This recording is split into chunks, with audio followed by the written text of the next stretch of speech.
Nagoya est le centre névralgique du Japon pour l'industrie aérospatiale. Sur cette plateforme internationale où le secteur de l'aviation est développé et où des connexions mondiales sont établies, nous assistons au salon Aeromart Nagoya pour découvrir le rôle que les marchés émergents joueront dans le prochain chapitre de l'histoire de l'industrie. 250 entreprises se sont réunies cette année au salon Aeromart Nagoya pour participer à d'intensives réunions interentreprises afin de développer l'activité internationale au-delà du Japon en accord avec les dernières tendances du marché. Avec la demande croissante d'avions, les acteurs clés de l'industrie aérospatiale se tournent vers les pays émergents tels que la Malaisie, les Philippines et ceux d'Afrique du Nord. Kawasaki, l'un des principaux fabricants d'avions et de moteurs, estime que ces pays peuvent aider à baisser les coûts de production. Les pays émergents sont en train de devenir très importants pour nous afin de gagner la bataille des prix avec des faibles coûts de production. Nous manquons encore d'informations concernant l'Afrique du Nord, donc nous aimerions en obtenir davantage à l'avenir. En tant qu'industrie grandissante, le Maroc a vanté son secteur aéronautique à Nagoya. En moins de 20 ans, le royaume est devenu la plaque tournante de l'aéronautique en Afrique du Nord, une destination prisée par les entreprises européennes qui souhaitent avoir une longueur d'avance sur le marché concurrentiel actuel. Daher, une société française, est présente au Maroc depuis 2001 et ouvrira prochainement un 3e site pour la production de composites. Nous avons un nouvel investissement à Tanger, toujours dans le composite, qui a été créé en 2016, qui sera inauguré certainement début 2018, pour accompagner les constructeurs et produire un peu plus de pièces. En 2016, Boeing a signé un accord avec le Maroc avec un impact économique estimé à 1 milliard de dollars et favorisant un écosystème en collaboration avec des fournisseurs locaux qui créeront 8 700 nouveaux emplois. Le secteur de l'aviation au Maroc déploie ses ailes avec une croissance annuelle des revenus de 17%. Mais pourquoi l'aviation marocaine est-elle un secteur aussi attractif?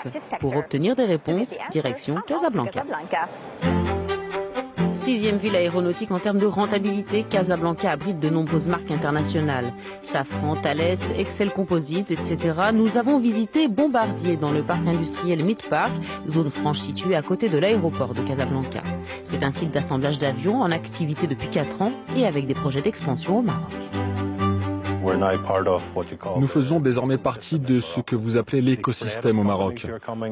La propagation des entreprises qui arrivent est de plus en plus diversifiée quand on regarde ce qu'elles font réellement. Je pense que c'est positif pour l'avenir.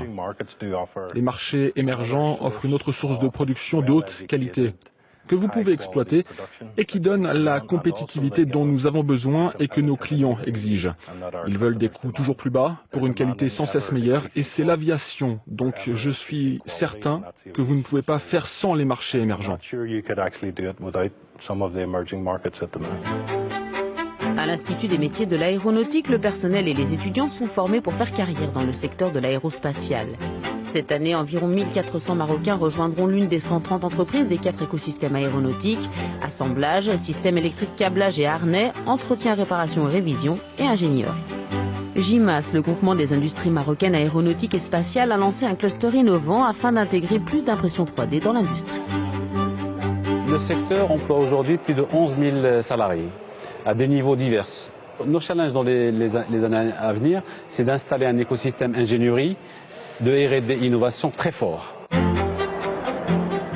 Casablanca a fait du secteur de l'aviation une priorité absolue du plan d'accélération industrielle pour développer de nouveaux écosystèmes qui doubleront le nombre d'employés dans le pays où le taux de chômage a atteint 9,3% au 2e trimestre 2017.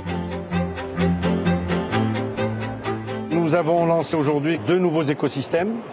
Un écosystème moteur. Le 2e écosystème que nous avons lancé, c'est celui qui tourne autour des matériaux composites. Il y a un besoin de 40 000 appareils jusqu'en 2030. C'est du jamais vu. Et donc, le besoin de fournir les avionneurs en appareils opérationnels est de plus en plus grand. Ils n'ont pas le choix que d'aller chercher des plateformes avec de la compétitivité, de la qualité, évidemment, mais aussi de la grande compétence d'ingénieurs et de ressources humaines.